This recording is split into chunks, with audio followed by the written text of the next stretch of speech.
Good evening, everyone. So happy that you joined us. So nice to have friends from near and far together for this webinar. My name is Peter Casarella. I'm professor of theology at Duke Divinity School, and I'm also the director of Fons Vitae, our Catholic initiative to promote Catholic intellectual traditions. It's been around for about 2 years at Duke Divinity. Tonight we have a special treat. I also want to thank our co-sponsors at Duke, the Baptist House of Studies, and the Anglican Episcopalian House of Studies. We're very grateful for their support and to be able to coordinate with them on this important ecumenical event. So our topic for this evening is the Synod on Synodality, Theology, Reception, and Ecumenical Challenges. And we have 3 fantastic panelists to address this challenging topic. As I believe everyone here knows, bishops, priests, lay people are gathered in Rome until this Sunday. It's been 54 months by some reckoning since Pope Francis announced the beginning of the Synod in March of 2020. Many listening sessions have taken place. Tens of thousands of participants have participated in this process, and we're very eager to hear the thoughts and meditations of our 3 panelists as this synod comes to a close. So without further ado, let me introduce our 3 experts, each of whom brings deep involvement and firsthand experience with the synod, both in the U.S. and Rome. Our first speaker will be Professor Kristen Colberg. Kristen is Associate Professor of Theology at St. John's University and the College of St. Benedict, as well as at the School of Theology there. Her research and writing focus on questions related to ecclesiology and ecumenism. Her book from 2016 with Liturgical Press, Vatican I, Vatican II, Councils in the Living Tradition, is a real treasure if you haven't read that yet.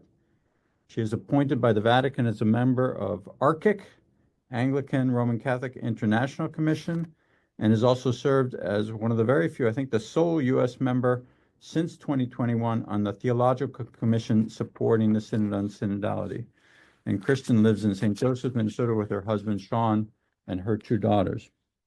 Next, we will have Dr. Alessandro Rovati. Alessandro is Department Chair and Associate Professor of Theology at Belmont Abbey College here in North Carolina, where he also serves as Director of Diaconal Formation Program. He's the Synod Coordinator for the Diocese of Charlotte and has led the Association for Early Career Moral Theologians, known as New Wine, New Wineskins, and now convenes the Art and Practice of Teaching Theology section of the College Theology Society. Dr. Rovati's scholarship focuses on Christian ethics, moral theology, and Catholic social teaching. He recently spoke on Synodality just October 11th and 12th at the Haight Symposium on Catholicism in the American South, which I was also privileged to attend at Belmont Abbey College.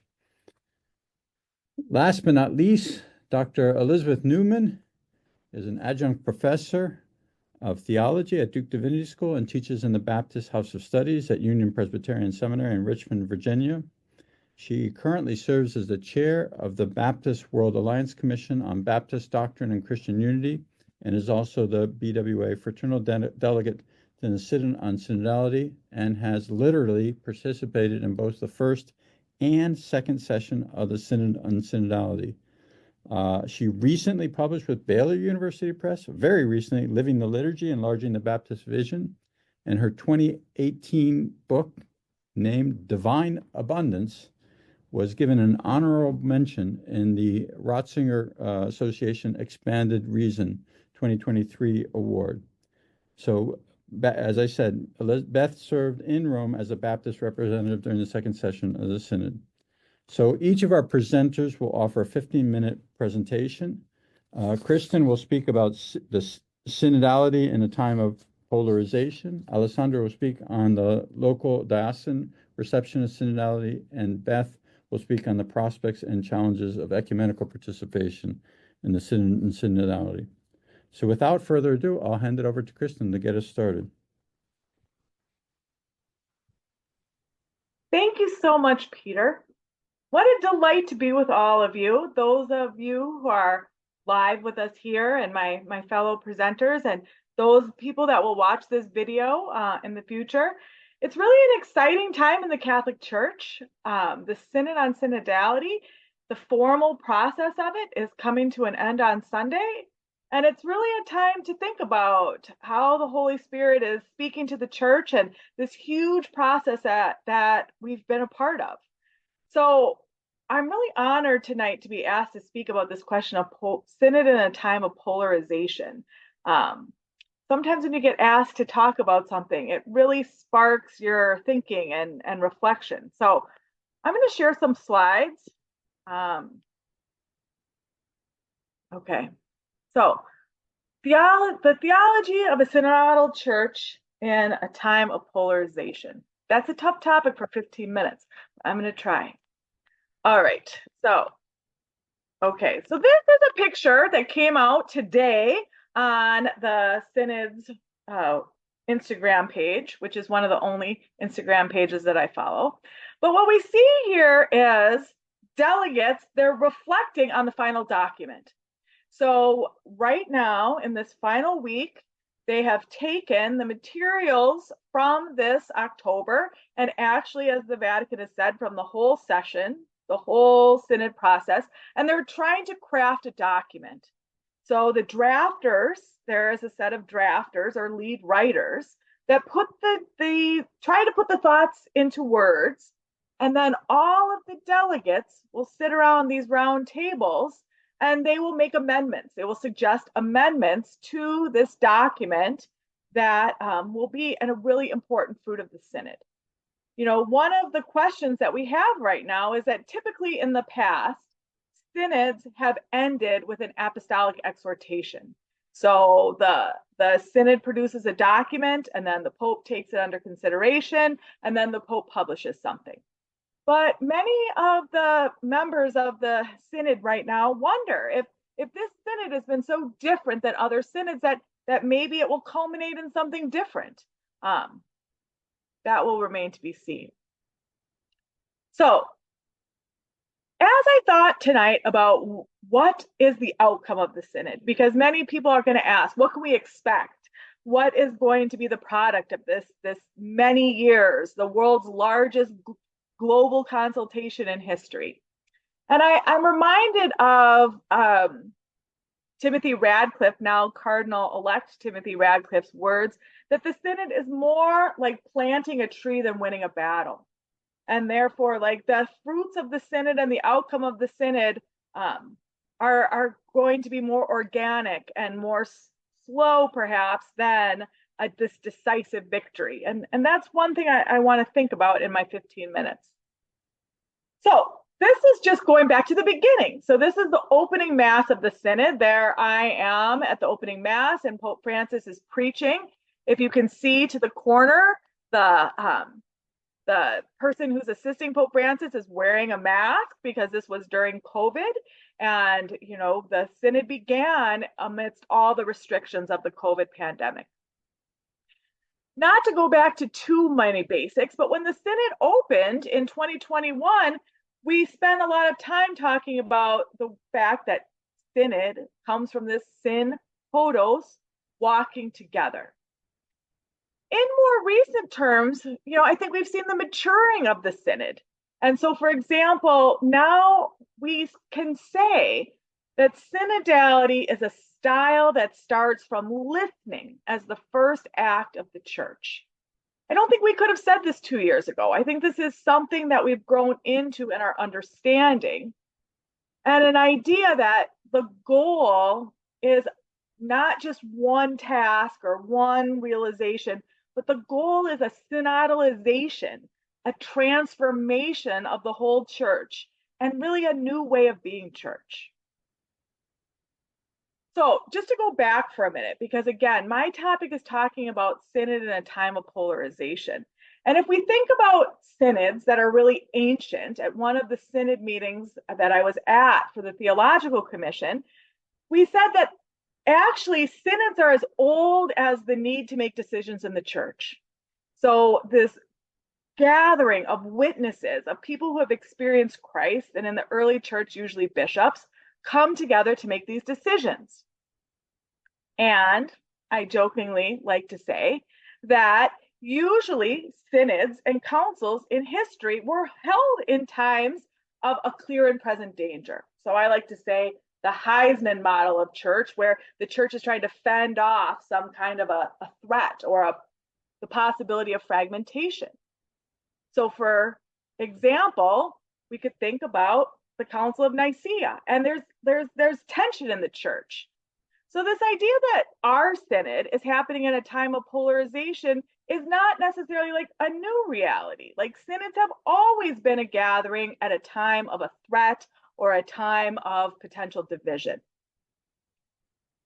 Now, not to go back on a Tuesday night into too much history for you, but just for a minute, the earliest synods were based on the model of the Roman Senate.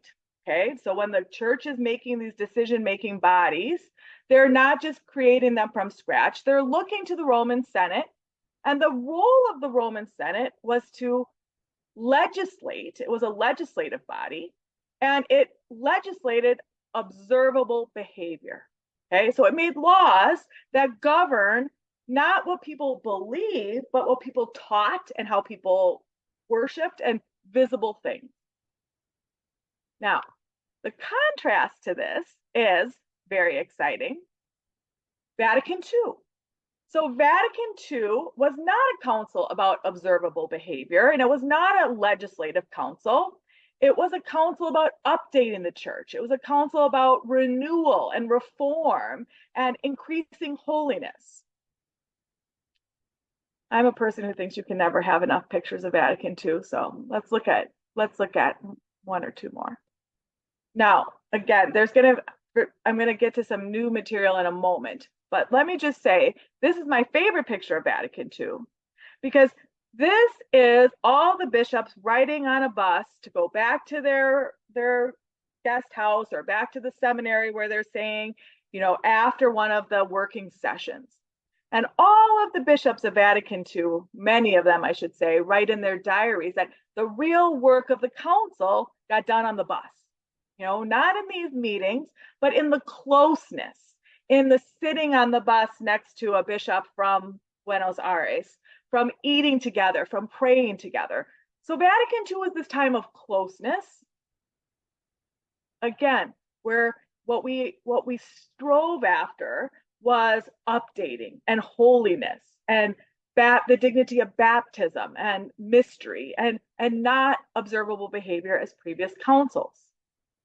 So when Paul VI comes to the end of Vatican II, he wants he's seen the fruits of this time together, and he wants to institute the regular meeting of synods. So shortly after Pope Francis is elected, he rides back with his brother bishops. He pays his hotel bill. Shortly after, he gives this speech on the anniversary of Paul VI calling synods. And he gives this famous speech, which is the beginning really of synodality, where he says that synodality is what God is calling the church to in the third millennium. Now, here's where we get to the polarization piece for a minute. So when Pope Francis looks at the world, okay, when Pope Francis becomes the Pope and he looks at the global church, he sees many of the same things that we see. He saw the inequality in economic inequality. He sees racial injustice. He sees the problems of immigration. He sees climate despair. Eventually, he sees the COVID pandemic and the way that really stresses people, especially some people who live at the margins. And so what Pope Francis sees is what people in the business world sometimes like to call VUCA, which is volatility, uncertainty, complexity, ambiguity. So I always criticize my husband for putting too many words on a screen, so I try to avoid it, but here are some words. So volatility. We live in a world that's constantly changing. Uncertainty. The predictors that we used to use for how to understand how patterns will unfold no longer work. Complexity. Our problems today seem multi-layered and difficult to understand. And ambiguity. There's no one-size-fits-all solutions. And the way that we used to handle things in the past don't seem to work anymore. And after COVID, some sociologists have said that we've moved from VUCA to BANI. Now, I don't want to do too many acronyms, but I like this BANI because the B stands for brittle.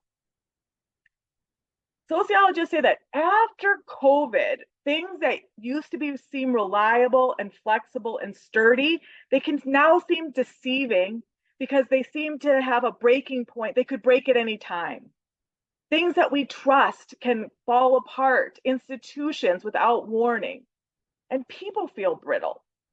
Let me tell you, I feel brittle after COVID, where things seem overwhelming to me, and I don't always seem to have the emotional resources to handle it. Anxious. We're constantly worried that the next news cycle is going to fill us with anxiety or disaster. Relationships are nonlinear. Again, minor decisions seem to have major impacts. And incomprehensible, the problem isn't that we have too little information. The problem is we have too much information and we can't sort it out. Okay? So oftentimes when we look at the world and we look at the pattern of history, situations that are chaotic can lead to polarization.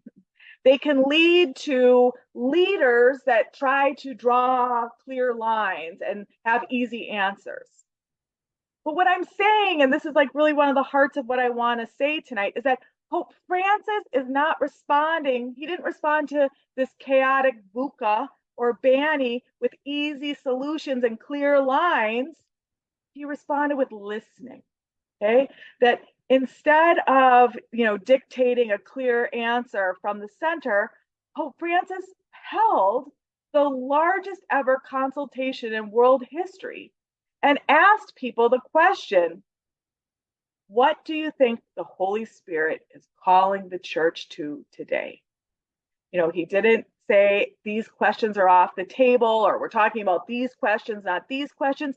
He really opened up this major time of listening. And if you look, for example, at the USCCB's document that they did during the diocesan phase of the Synod, what it says is that in a context of pandemic, polarization, and ongoing wounds, what has appeared is a commitment to relearn the art of listening and envision a new mission, goals, and priorities, remembering that we're on a pilgrimage together. And I really love this next line.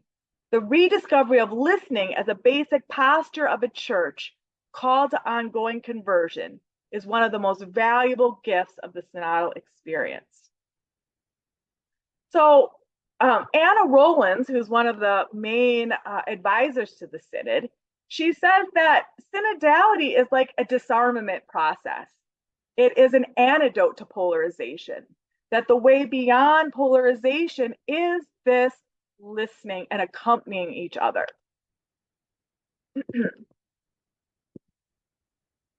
Okay, so going back again to the beginning of the Synod, here's the opening days.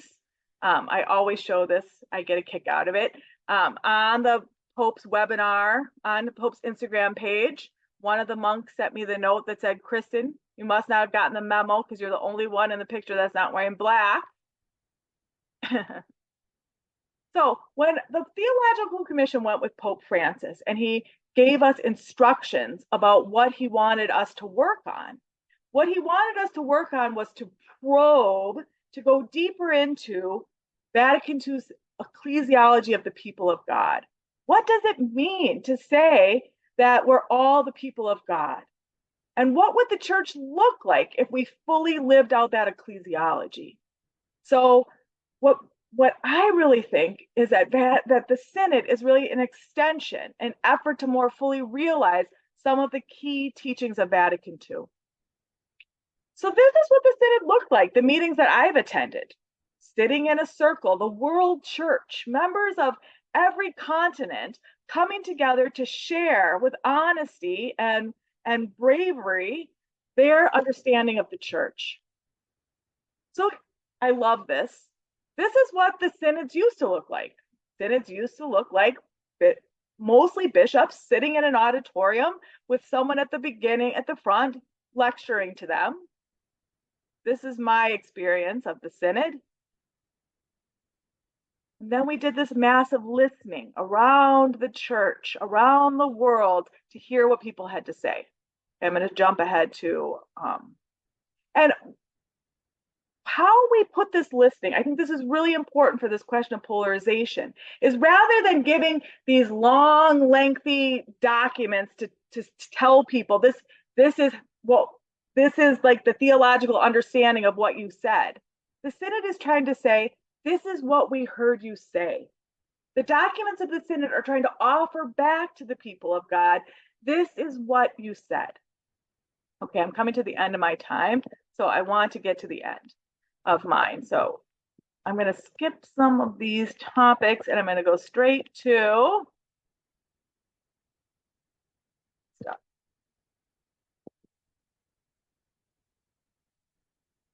Okay, so here we are in the Synod this week, again, sitting at these round tables.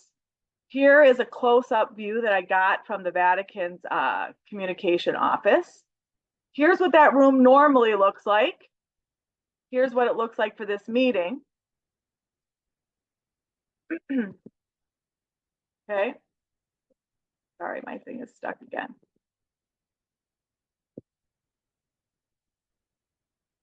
Okay. Well, what I wanted to end on is this. One thing about overcoming polarization is Timothy Radcliffe said very beautifully, we come together because we all have hopes for the church, but the problem is that our hopes are contradictory. So what he asks us is, how can we learn to hope together? That's what I think how the Synod is overcoming polarization is, it's asking this question. We all come together out of hopes of the church, for the church. How can we learn to hope together? And one of the answers to that is we have to expand the horizon of our own hope so that our hope is not just coming out of our experience, but coming out of this shared experience. So another thing that Timothy Radcliffe has said is that the Synod hasn't been able to come to great answers, but it's come to common questions. Now, here's kind of where I wanted to wrap up my portion of tonight, which is this question of, is this idea, I think the world's hopes for the Synod are very great, that the Synod is we're going to transform the church, we're going to become a synodalized church, we're going to embrace a new way of being church. But if the purpose of the Synod right now is to change our decision-making, and actually what the Synod has said is that this last round is not about changing hot-button issues, to what extent are people going to be patient with the changing of decision making, but not the changing necessarily of the decisions as of right now? And is the world going to be able to see a synodalized church as different if the teachings that some were really hoping to see and updating to aren't updated as a part of this process? So one conversation I'm interested in having tonight is this idea about a synodalized church. The focus of this round of the Synod right now is changing decision-making, but not necessarily addressing the hot button issues of the church. And how do we move forward with this multi-year process where some of the expectations that some people have, they might find frustrating because the conversation continues. So I'm going to stop. My time is up. I'm going to turn it to Alessandro, but I'm really eager for the conversation that will unfold. So thank you. Thank you, Kristen. Alessandro, we've waited patiently. How do things look from the Diocese of Charlotte? Good evening, everybody, and thank you so much to the organizers for putting on this interesting panel and for inviting me. I will keep my remarks short so that then we panelists can engage in mutual listening and conversation as the Synod would want us to. I was asked to reflect on my experience as the Synod coordinator for the Diocese of Charlotte. Accordingly, I will put away my theologian's hat for a second and instead write and send a few letters from the front about how synodality actually looked like in the practice of diocesan life.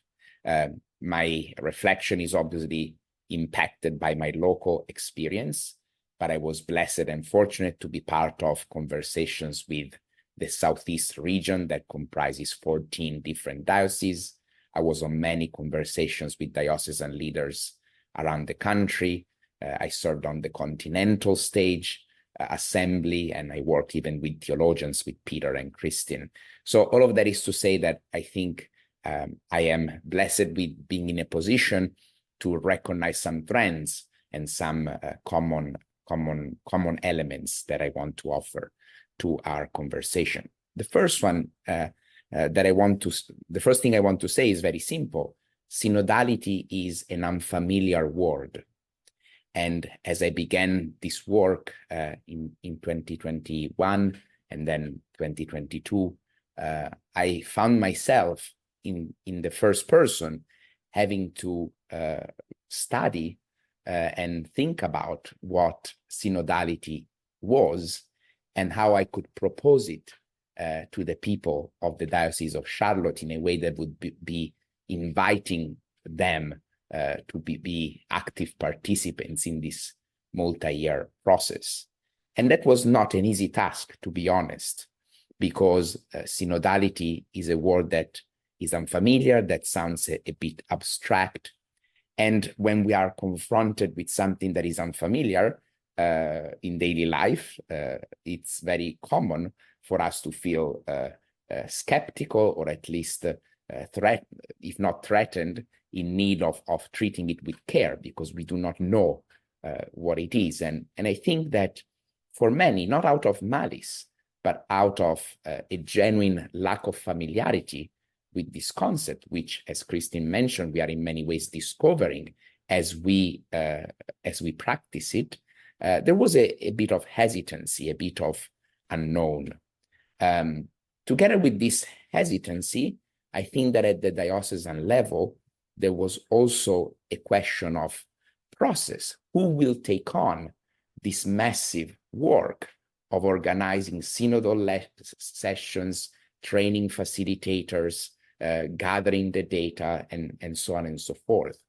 We all know that diocesan staff is usually overworked, is usually asked to do a lot with very little, which means that when the Vatican and the USCCB asked dioceses to engage in this new, exciting, but also demanding process, there was a real question about how to do it. The result of these two things, some familiarity and the demanding nature of the process, I think, made it such that dioceses were really at the mercy of finding somebody who would volunteer to take on this task, who would have the intuition that this was something worth pursuing, despite, again, the lack of clarity and the lack of a template that would already say what needed to be done. And through a series of fortunate events, that happened to be me in my diocese. But again, talking with many diocesan leaders around the country, all of them have a story of almost stumbling into the synod for various reasons. And I want to mention that because again, I think that there's a sort of providential happenstance, a providential creativity that the Spirit uses in all these ecclesial processes that we should never forget. Now, starting from this invitation to take on the work of the Synod, I immediately reached out to all the parishes. And the way to reach out to all the parishes, the most effective way to reach out to all the parishes was to reach out to all the pastors, asking them for a person that would be a contact person in that parish with whom I could then work in order to organize the listening sessions. And here, as you can imagine, I confronted the full spectrum of feelings and judgments and approaches to this process. Some pastors were enthusiastic about it. Others were lukewarm, but were happy to comply with a request from their bishop. Others were dragging their feet and not wanting to really engage in the process. The result of that disparity in reaction caused a disparity in the way different communities engaged with the process, because some of them started to begin working immediately, and so they had a long time to prepare the synodal sessions with me, and accordingly they were able to involve many people. Others instead worked later and started working on them only later, and because of that reason, they ended up having a less expensive and meaningful experience. Accordingly, another thing that I want to bring to everybody's attention is that when we look at the top level numbers, the number of parishes, the number of dioceses, the number of organizations, those numbers tell us something important, but they also don't tell us much, because not only whether different realities participated in the synod is a question, but also how they participated in the synod is a question. Now, what I will say is that those who fully engaged with the process came away from it really rejoicing and happy about having been a part of it.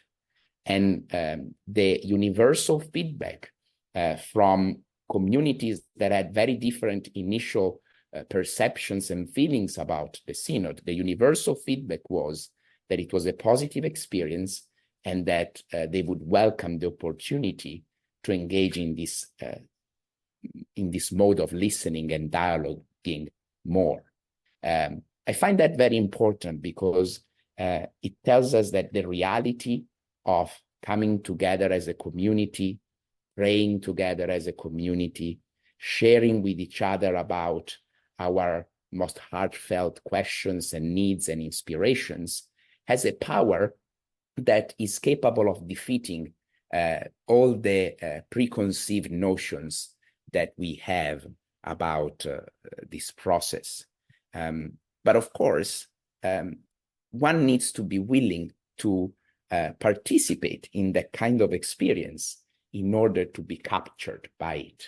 And a lot of times there is a outsider-insider dynamic at play, where those who are skeptical or have objections about the synod sit on the sidelines, and then sitting on the sidelines and not experiencing firsthand the process gives space to the fears and skepticism that they have about it. Instead, again, I find that, as we know from the Gospels, when the Christian community lives the love that Christ calls us to, the accompaniment that Christ calls us to, the listening and attentiveness to one another that Christ calls us to, that makes people's hearts leap in such a way that they want more of it.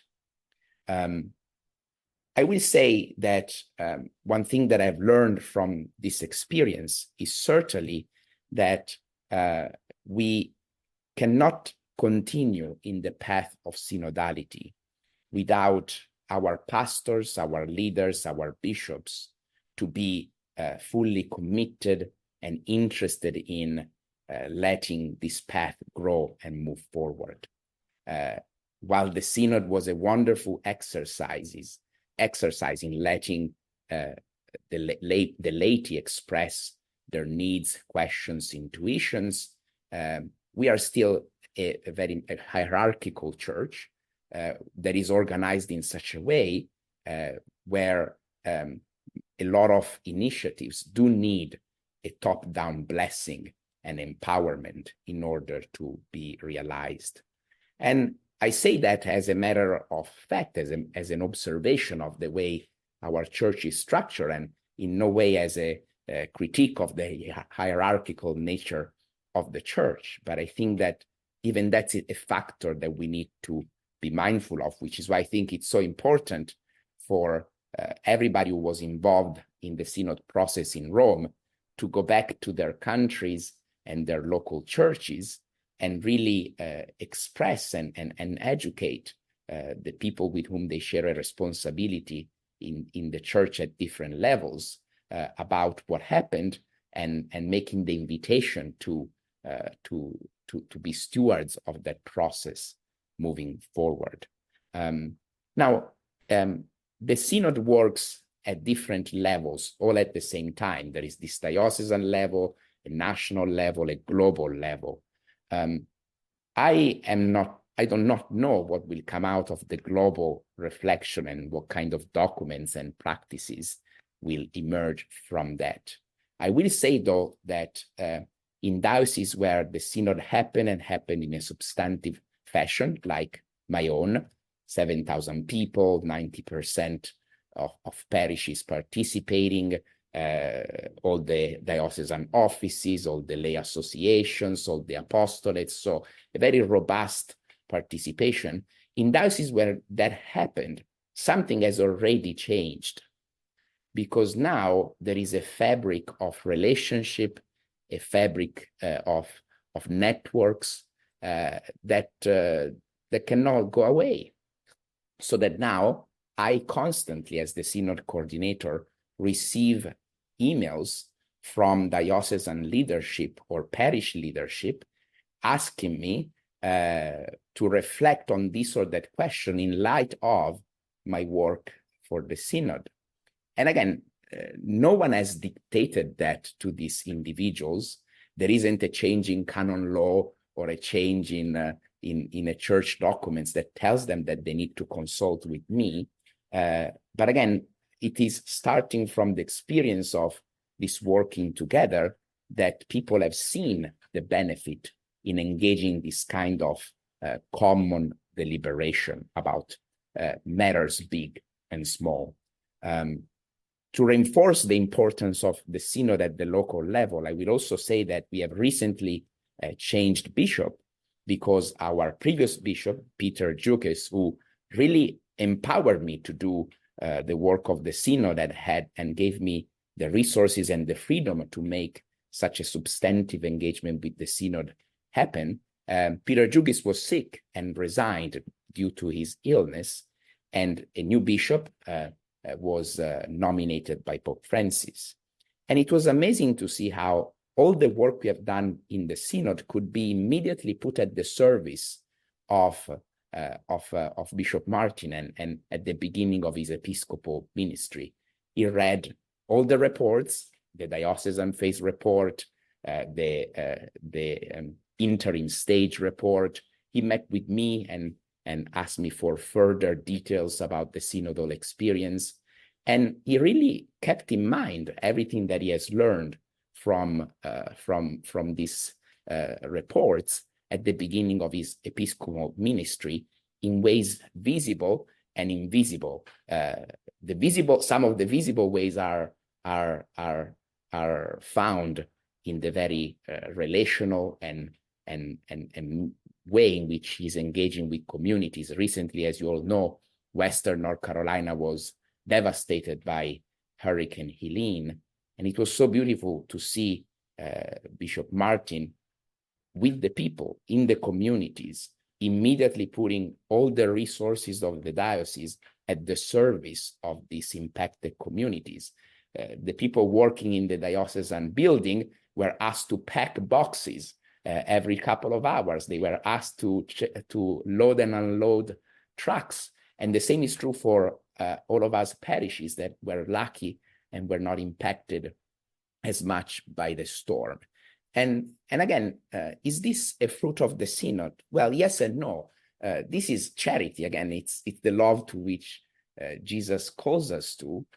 Yet it's undoubtedly true that this love that the Lord calls us to needs to be exercised, needs to be emphasized, needs to be learned again and again, so that everything in the life of the church, starting from the liturgy and prayer, and even something like the Synod that encourages in us this love for one another, that mimics, that imitates the love of Christ, helps us live as a renewed community. And then there are the many invisible fruits of the Synod that, like the tree that is planted to which Christine referred, will be seen only in time. And that depends on the formation of seminarians and the way the bishop is organizing that, the formation of future deacons and the way the bishop is organizing that, the way finances are allocated, decisions about building new churches are made, the way the presbyteral council is conducted. Again, these are not big headline items, but they are really at the heart of our life together as a people. And I think that the impact of the Synod, it's certainly very much felt in our local reality, and I know that it's felt all throughout the country. What's next? Well, again, what's next is a desire to continue in this path, especially through study, formation, prayer, because this seed, as all seeds, can be easily trampled over by uncaring feet. And so for that, all of us who have had the experience of how fruitful the Synod process can be, need to be stewards of it and invite others into it. Thank you. Thank you so much, Alessandro. What a beautiful report. Before we move on, I just want to remind everyone, you have the opportunity to put questions in the chat. And when we're done with the three speakers, we will turn to those questions so that we can have a very robust conversation at the end. But without further ado, we turn to Beth Newman to give us an ecumenical perspective on the Synod. Okay. Beth, thank you for being here. Yes, yeah, you're welcome. I want to let the listeners know that I was a fraternal delegate, or still am, I guess, of the Baptist World Alliance, which is a network of Baptists in covenant with one another. And we are in 134 countries. We have 277 member bodies and 51 million people. And the fraternal delegates, there were 16 this year, so there were 12 last year. They increased by 4. 8 of us were Protestants, and then 8 of us were Orthodox. And I just returned on Sunday evening from being at the Synod because I had a commitment to attend to here, and one of my co-chair of my commission is now there. So we're still in process of all this, processing our thoughts as well. But first, I just wanted to say that we are so deeply appreciative of being invited in to participate in the Synod. And I want to say that on behalf of the Baptist World Alliance, we were treated very, very well and have been treated well. We had a beautiful dinner with the fraternal delegates in which the Secretary General, Cardinal Mario Kreck, was there, and Cardinal Koch, head of the Dicastery for Christian Unity. Beautiful, beautiful celebration. We sang together at the end of the dinner. So it was very, very powerful. There was a wonderful ecumenical prayer service on, I think it was October the 11th, and the fraternal delegates were invited to follow Pope Francis into the space where we had the liturgy, and then we were invited to be participants in the liturgy and to read passages. And then the final really key thing is while we were understandably not allowed to vote, we were active participants in all of the sessions of the Synod. And we were encouraged to speak, and I would think I speak for all the fraternal delegates when we just saw this as a unique opportunity and really a true blessing. So I've been invited to speak to the prospects and the challenges of ecumenical participation in the Synod on Synodality. So I'm going to first talk about the prospects, and I have three, and then the challenges, and I have three. So to me, the most significant prospect is the possibility for greater unity and visibility of the whole church, all Christians, for the sake of the world. And the Instrumentum Laboris II, which was the working manuscript that we had for this gathering, this most recent gathering, beautifully describes how baptism, paragraph 22, in the name of the Father, Son, and Holy Spirit, makes us, quote, children and heirs of God, so that, quote, through the Spirit we cry out to call him Abba, Father. Sharing in the reality that we are brothers and sisters in Christ, and really emphasizing that, all Christians are part of the body of Christ, divided though we may be. Colonel Koch, along similar lines, writes that baptism is what unites us. It is the foundation of ecumenism and the basis of synodality. So there was a reminder throughout the Synod that ecumenism, sort of embedded in synodality and the path of unity, is key and is always being. We are always on that path for the sake of the world. And so John 17 was often cited, where Jesus says to his disciples that you may be one, that the world may know. The second prospect has to do with the practice of synodality itself. And so this is a prospect, but I'm going to sort of embed a challenge in here that I think I've heard already echoes of. The word synodality itself is acknowledged to be a neologism, a new word. And so it's hard to sometimes get a hold of what it is. And the first week, I think it was first day of the Synod or whatever, I was going through the document in my notes as well. And I think I counted like 16 or 17 words that were key to defining synodality. Because I'm trying to figure out how to communicate this, to Baptists. So at the break, I was talking with some of the other delegates, and there's a quotation I've used with my students before that from Nicholas Lash: words take meaning from the company they keep. And I said, synodality is a company of so many words that, it's sometimes difficult to know. And then one of the other delegates said, well, if it's good, it's synodal. So if it's not synodal. So we were starting making jokes. Limoncello is synodal. But I think then, just in the prospect here, for me, at the heart of the matter, synodality is a way of being together. And recovering here also, this is just helping me connect, of recovery of monastic ways of discerning and living together. And so Timothy Radcliffe, in one of his meditations or in essays, quoted St. Thomas in terms of study, saying, when taking up or rejecting opinions, a person should not be led by love or hate concerning who said them, but rather by the certainty of truth. Aristotle says we should love both kinds of people, those whose opinions we follow and those whose opinions we reject. For both study to find truth, and in this way, both give us assistance.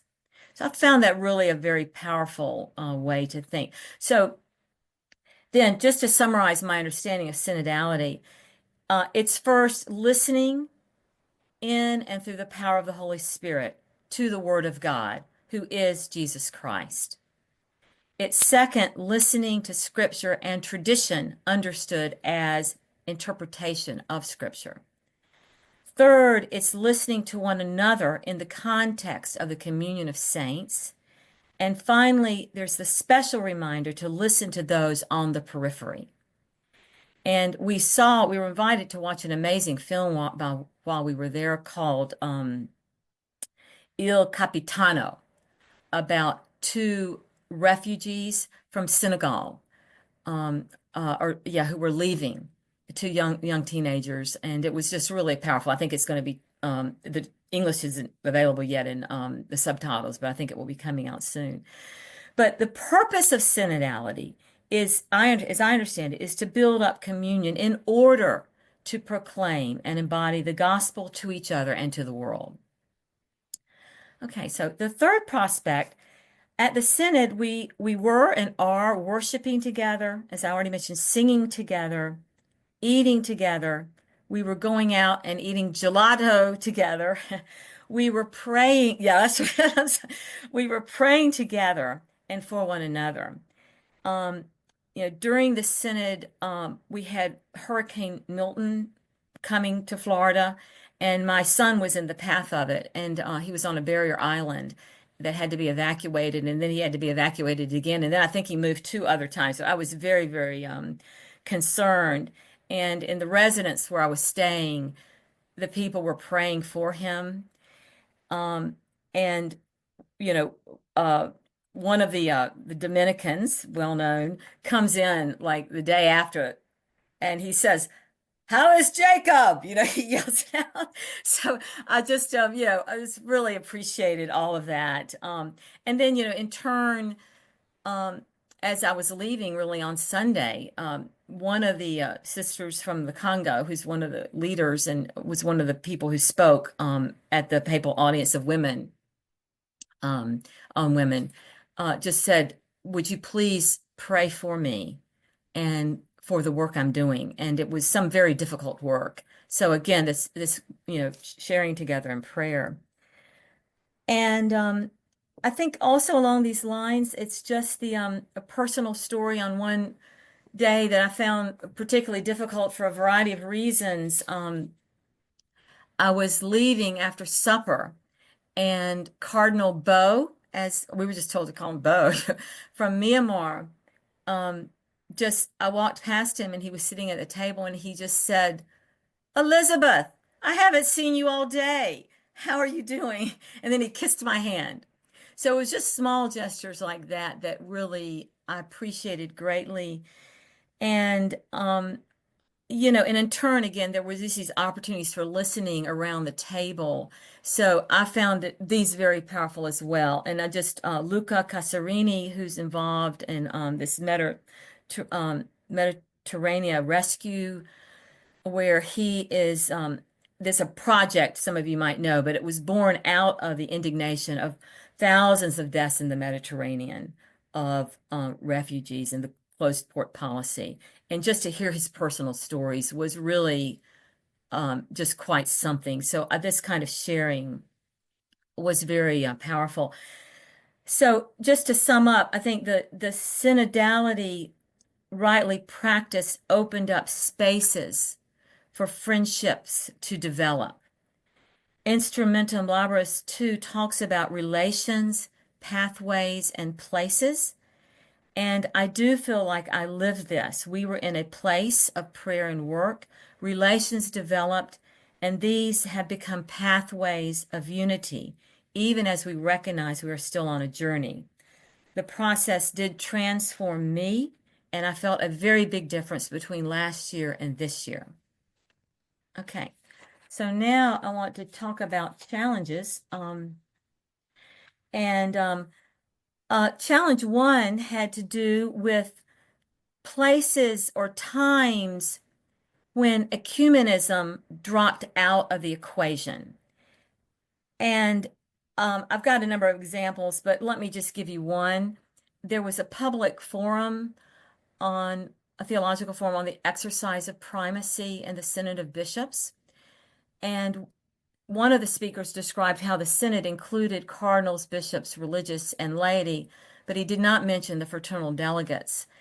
And as I was listening, it became clear to me when he was talking about unity that he was talking about unity within the Catholic Church.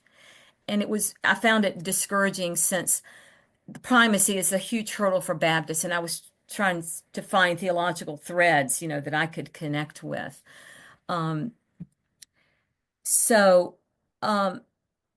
okay, and so I did talk about that after the fact, and I ended up actually just walking out, which probably wouldn't. I didn't stay for the questions because I was also tired at that end of the day. But the next day I had some conversation about it, and other Catholics encouraged me to go and talk with the speaker, and which I did, and he had already realized that he had left that out and sort of what was going on, and we had a very good conversation.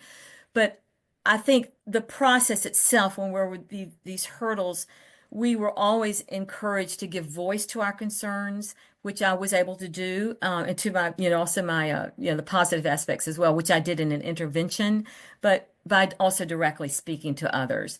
And as Monsignor Juan Usma Gomez, who is with the Dicastery of Promoting Christian Unity, told me, we are looking at two sides of the same coin. So, to kind of remember that.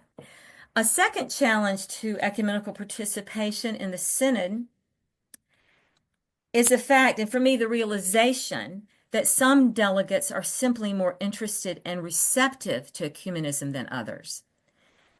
This would, of course, be true in meetings in the Baptist world as well. So I think this is to put that out there.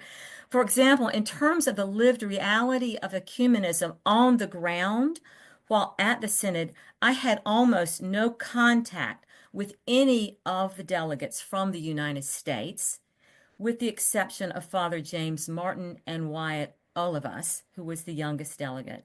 I do not think that this lack was intentional on the other delegates' part, but rather an indication that they were focused on other matters. And then a final challenge to ecumenical participation in the Synod has to do with the bigger picture, specifically with discerning ways to move forward. This year at my tables, we had thoughtful and enriching conversations and were able to reach consensus on shared recommendations on substantial topics. The process of walking together in small groups bore fruit. The challenge is how to carry this forward, not only in our respective communions, but also in our life together as Catholics and Protestants and Orthodox, and in my case specifically, Baptist. Synodality, as I understand it, is broader than official bilateral or multilateral conversations, which in any case, after years of very hard work, can suffer setbacks in the face of doctrinal differences and other obstacles. Okay, I will say that. I would describe the challenge most basically, however, as one of growing in patience and hope. As Pope Francis said in his homily at the Ecumenical Prayer Vigil on October the 11th, quote, "Christian unity grows and matures through a common pilgrimage at God's pace, like that of the disciples on the way to Emmaus who journeyed with the risen Jesus at their side." Thank you.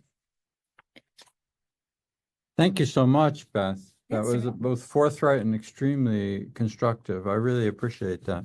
Yes, you're welcome. And this is some kind of record for a Duke Divinity event. We're ahead of schedule. Okay. So our panelists have done amazing work. But we do have some interesting questions. So let's jump right in. Kristen, there were some very substantive questions about your presentation. One of them had to do with, you mentioned, we all noticed the Heisman Trophy, the clear and present danger. The question was there a clear and present danger that provoked the Synod? I mean, was there something that the Synod was attempting to take care of as a problem? What are your thoughts about that? Yeah, no, that's a great question. I would say no. My point that I'm trying to make is that Vatican II, in some ways, really broke from this model of synods being a reaction to a clear and present danger. And really, I'm taking this idea from John O'Malley, the real scholar of Vatican II, rather than not my own original idea. But O'Malley is really making this argument that the Vatican II is a very unique council that shares many similarities with the rest of the conciliar tradition, but is unique in many ways. And that one of the primary ways that it's unique is that its goals are different than previous councils. That the goals Like when a council meets to reject Arius, everyone knows what the goal is when they sit down to discern. But at Vatican II, it wasn't so much like that, because when you have the goal to be updating, it's more amorphous than that. And I'm trying to make the point that I think that the Synod on Synodality is similar. You know, it wasn't like focused on the family or focused on particular questions about the Eucharist, but the Synod on Synodality was similar to Vatican II in that it was about how do we transform the entire church to be a more authentic version of itself? Like, how do we engage in this listening? How do we do this accompaniment? And so, in some ways, it makes the Synod on Synodality harder to wrap your mind around because it doesn't have this like one discrete task that other councils and other synods were prompted by.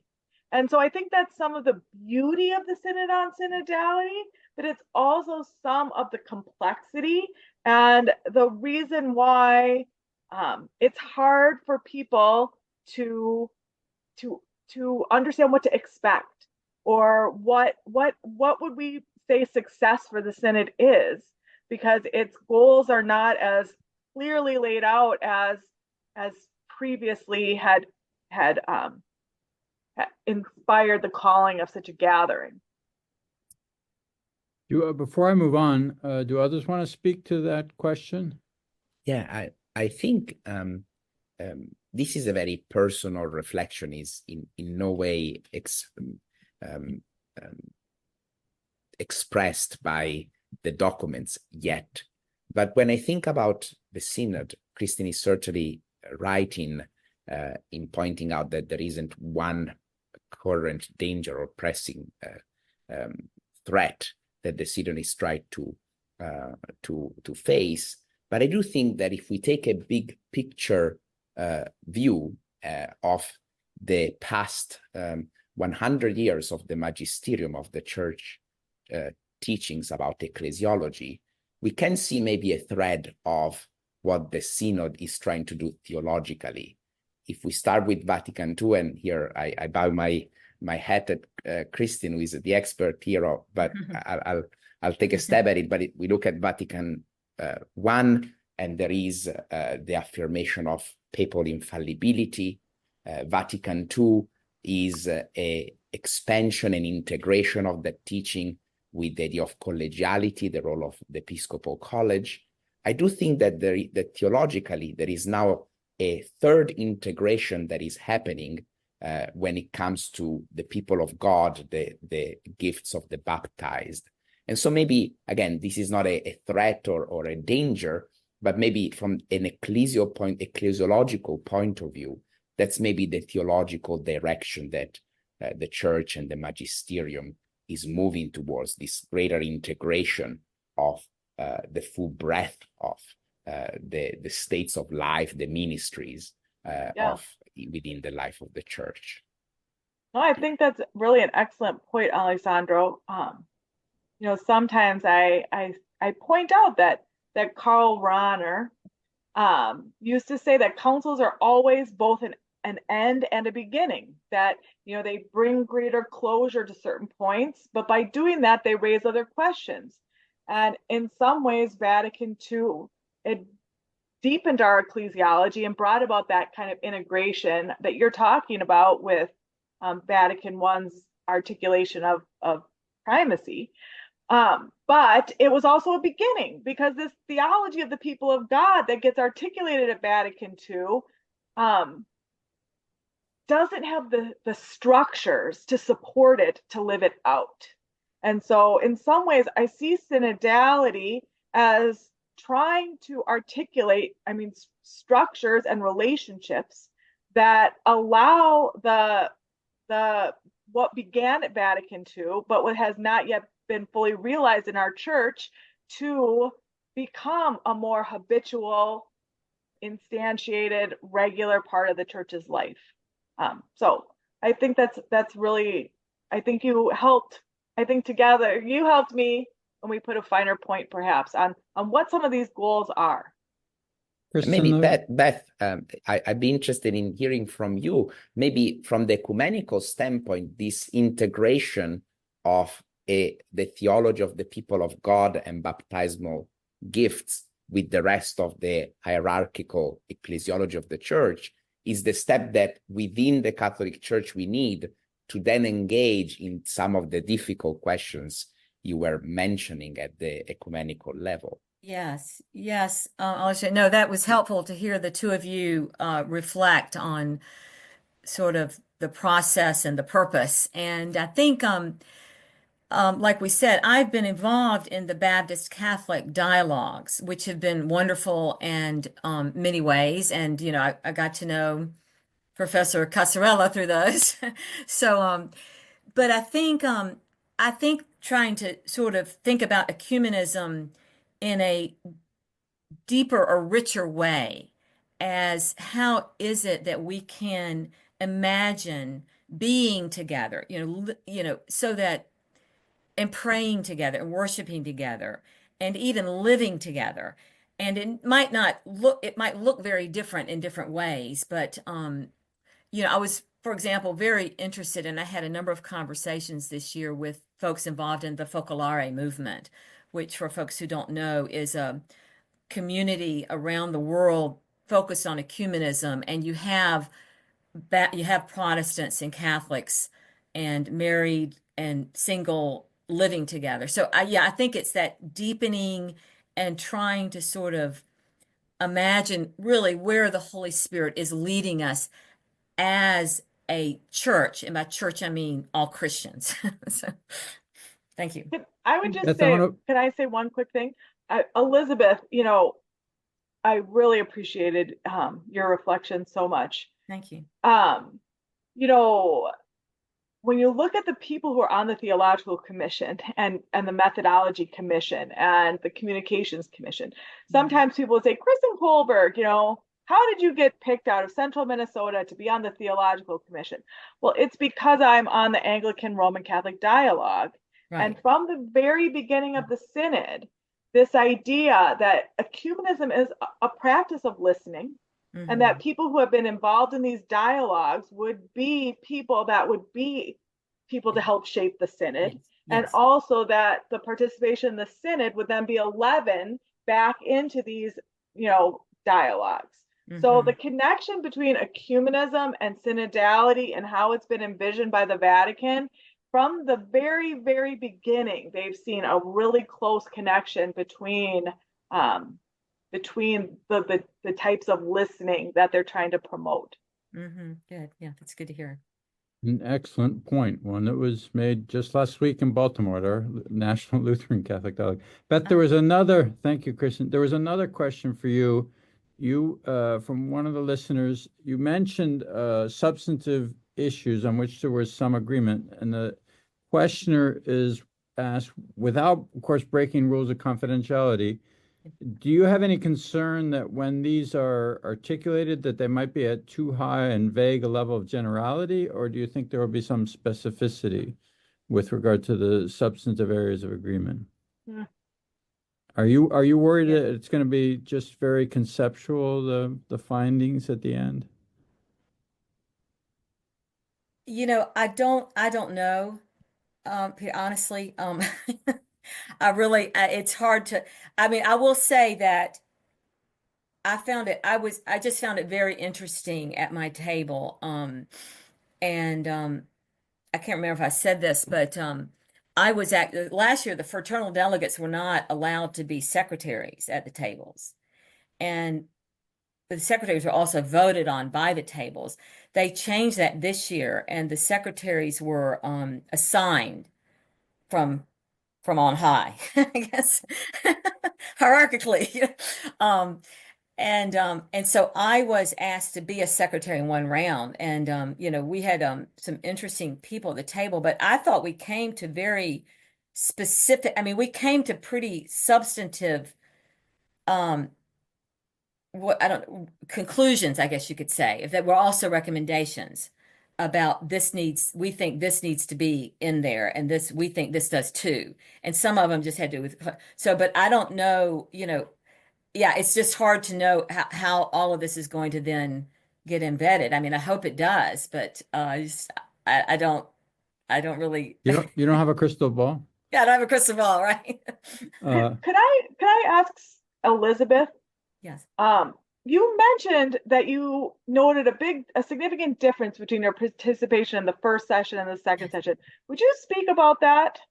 Oh, yeah, Kristen, thank you for asking that.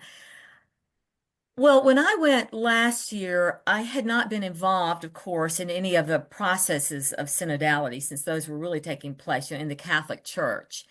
And I think I went in expecting it to be more like the dialogues. And I only knew one person when I went in to the Synod of however many were there. So I had certain expectations. And I just, yeah, because I had expectations, I was somewhat disappointed that I didn't make some of the connections I thought I would be making. Okay, so but this year, I shifted my way of thinking, and I had a lot of people praying for me at my church and more broadly. And then I'm in a class meeting at my local church where we are sort of accountable to each other. And one of the women in the church, I was just sort of expressing some of my anxiety, and one of the women in the church said, "Listen, what you need to do is relax, enjoy, and let go." And so it was so helpful. So I think I went in letting go and really just saying, I'm just going to sort of enjoy and be more open to the Holy Spirit and to the process. So I felt like I was more in the practice of synodality than before. We've seen that with Baptists in Rome before. That's right. Kristen, there was a question early on. It's kind of a pointed one, but it's a major question for the Synod, and it's a major question for the church, but I'm going to ask you to try to see what you can say. So you talked about this question about not addressing the hot button issues, taking them off the table, but focusing on decision-making process. But the question was, well, this is the way the questioner put it. Can we as a church afford to wait for another synod while we hemorrhage in our parishes as seen by the empty pews? But I think the real issue there is this the relation between decision-making and decision-taking? Do we have to wait for the start of a new synod for decisions to be taken? Yeah. That question I think you can speak to. Well, you can answer it any way you want. Yeah, no, I it's mean, on a lot of people's minds. Yeah. I think I personally think it is the question right now in many ways. My slide stopped sliding, but the slides that I was going to, end with were this discussion of the fact that this session of the Synod was very clearly articulated by the Secretariat to shift, they said specifically the first session, the Synod discussed, and these are their words, not mine, hot button issues. And the second session of the Synod is the question of how can we be a synodal church? What are the processes that we would use to make such decisions, future moral discernment. So, I liked it when I had it on the slides, because then I was like showing that these aren't my words, but this is really, so in some ways the Synod is trying to guide people in what to expect. And even if you read cardinals from around the world, I think it's a huge question, which is, not to go back to Vatican II, but in Vatican II, the church said, we're going to update ourselves and we're going to come into dialogue with the modern world. And they put a huge spotlight on themselves. And then there was this grave fear that maybe the church would not be able to do that. And the eyes of the world were on the church because it had promised something that many people might be eager to say, see, we knew you couldn't update in the first place. So I think the Synod has the fear of some people is that, if you read the news today, Cardinal-elect Timothy Radcliffe keeps saying some people will be disappointed because the Synod is not going to end with decisive action on some issues that people really think is critical. And the question, again, that the brilliant questioner is raising is, do people have the patience and the sustenance to wait to now for these decision-making practices to come into place and for these issues to be discerned in this new structure of decision-making. And one thing that I like to say is that it's hard. The church has asked people to have patience for a long time, and we don't ask all people for the same level of patience. Some people are asked to have more patience than others because some people are waiting for decisions that have a very strong impact on their daily life. So I think that the question that this questioner is raising is the question. And, you know, the synod is in a diet of silence. So we don't know what kind of language they're going to use. We don't know if what they give us, what it's going to look like. One other thing I will just add about this process that I'm sure Elizabeth is very familiar with is that, you know, first they're going to debate all these interventions that are going to change the draft, and then they have to come up with a draft that is translatable into multiple languages.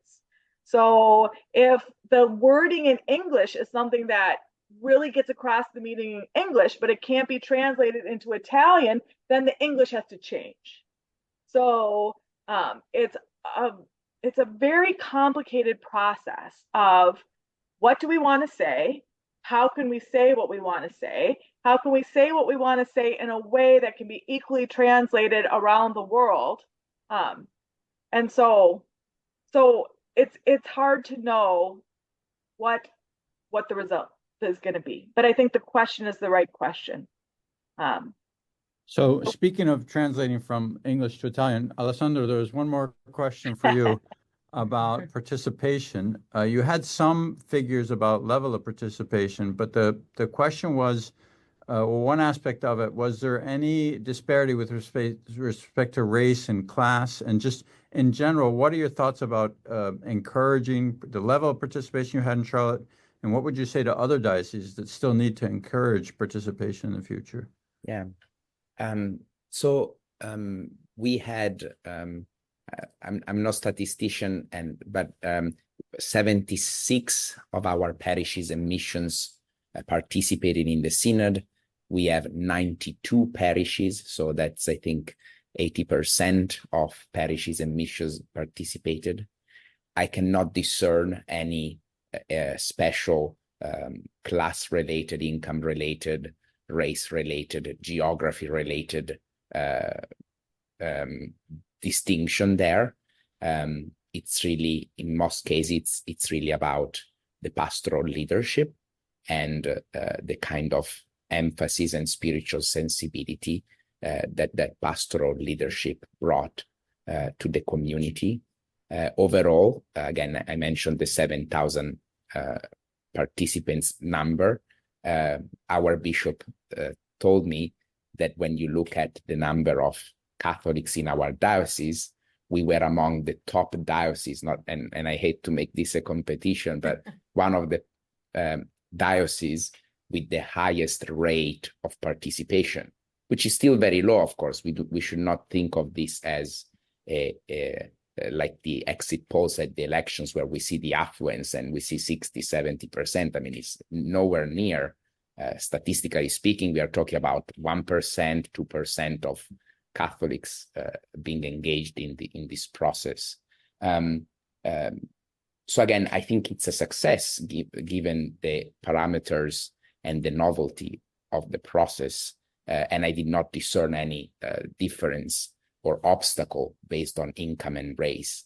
I will actually say that our diocese is unique in that it has a very structured Hispanic ministry spread all across the diocese with vicariate level coordinators that are in touch with every single Hispanic community in that vicariate, which means that actually participation of the Hispanic population was very good, and the Hispanic Church in the US has a history of practicing synodality. I don't know whether they were calling it that way before recently, but there is a history with the Encuentro organization. So there was certainly a willingness, desire, and ability, even structurally speaking, of participating in the process. Our diocese also has an African-American ministry, a Korean ministry,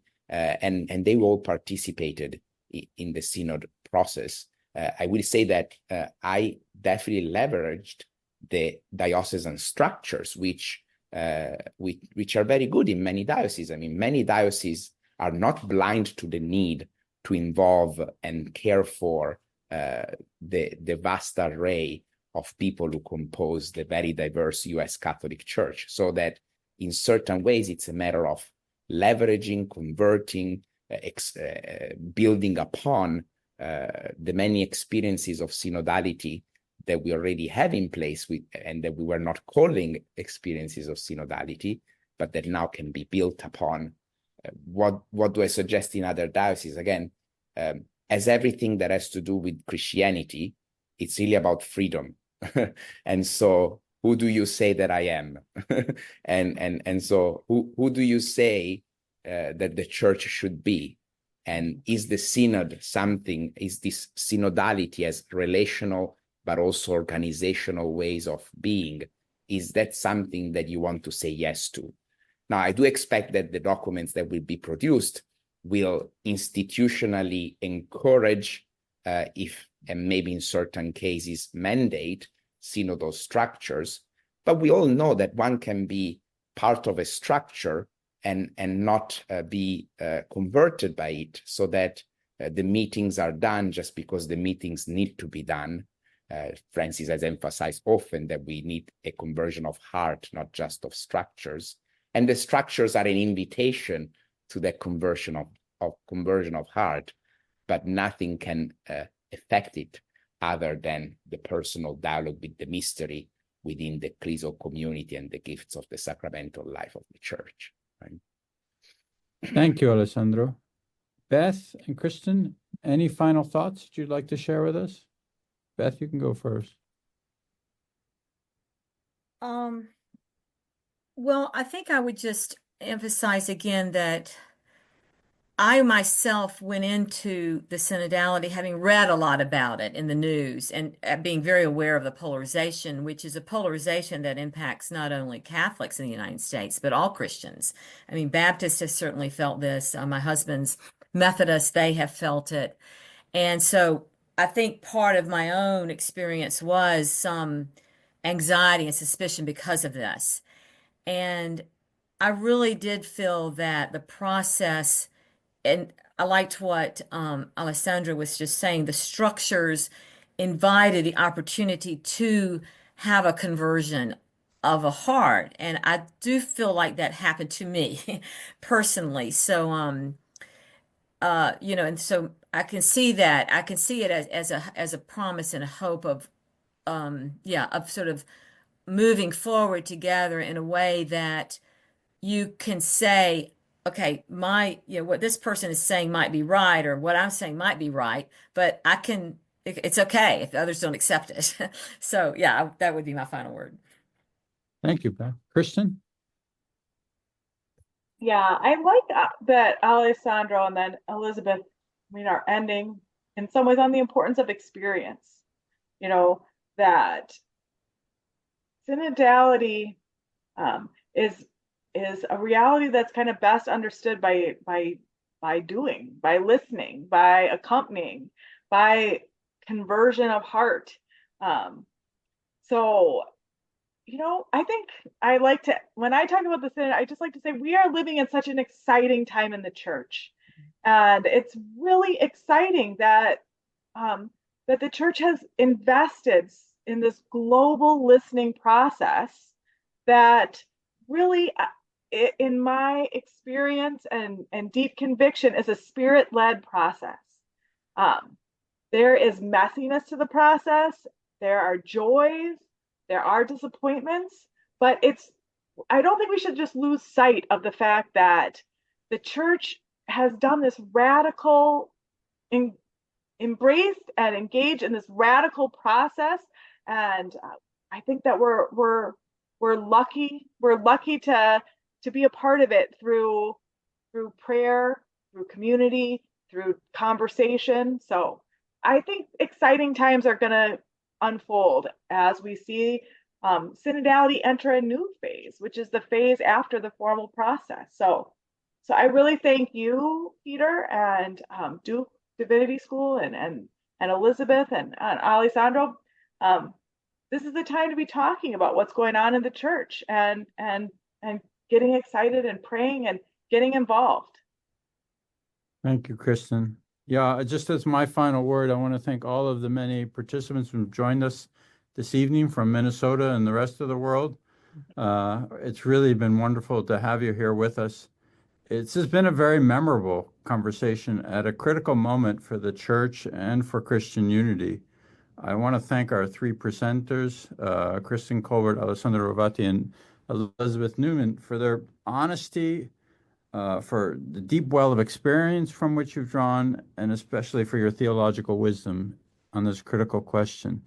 So without further ado, we'll close. I'll turn it to the program director for Fons Vitae, Troy Cassing, who was so pivotal in setting up the logistics and the technology for tonight. Thank you, Troy. But give us the last words for those who don't know much about Fons Vitae. Yeah, absolutely.